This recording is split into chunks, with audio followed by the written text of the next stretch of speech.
Энэ этгээгийн Андра Прадеш мужи төрийн байгууллагынхаа үйл ажиллагаанд блокчейн технологиг ашиглах гэж байна.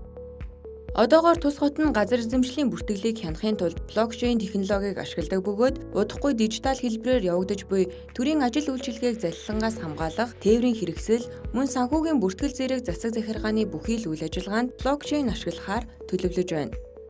Блокчейн платформ нь олон өөр компьютерт нууцлал бүхий өгөгдлийн сан үүсгэх замаар банк болон бусад байгууллагын үйл ажиллагааг хянах төв, өгөгдлийг зохицуулах хэрэгцээ шаардлагыг үгүй болгодог юм.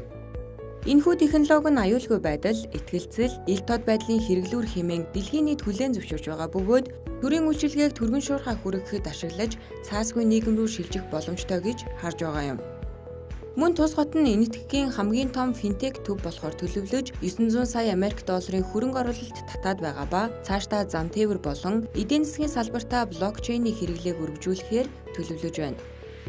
Финтек гэдэг нь хиймэл оюун ухааны технологиг санхүүгийн шийдэлтэд хослуулан эдийн засаг, технологи гэсэн хоёр үгийн нийлмэл товчлол бөгөөд ерөнхийдөө орчин үеийн техник технологийн дэвшилд тулгуурлан санхүүгийн үйлчилгээг нэвтрүүлэх зорилготойгоор үүссэн ойлголт юм.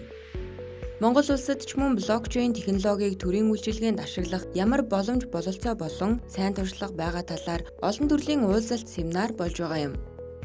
Хамгийн сүүлийнх нь гэхэд өнгөрсөн сарын 17-оос 18-ны өдрүүдэд дижитал шилжилт болон блокчейн сэдвт семинар болсон юм. Энэ үеэр дижитал шилжилтийн бодлогыг хэрэгжүүлэхэд шаардлагатай технологийн хүчин зүйлсийг бүрдүүлэх зорилгоор хур систем, иргэдийн цахим оролцооны систем, цахим албан хаагчийн платформ бүрдүүлэх ажлуудыг хийж түрүүчээс нь ашиглалтанд оруулсан гэдгийг холбогдох төрийн байгууллагаас мэдээлсэн юм.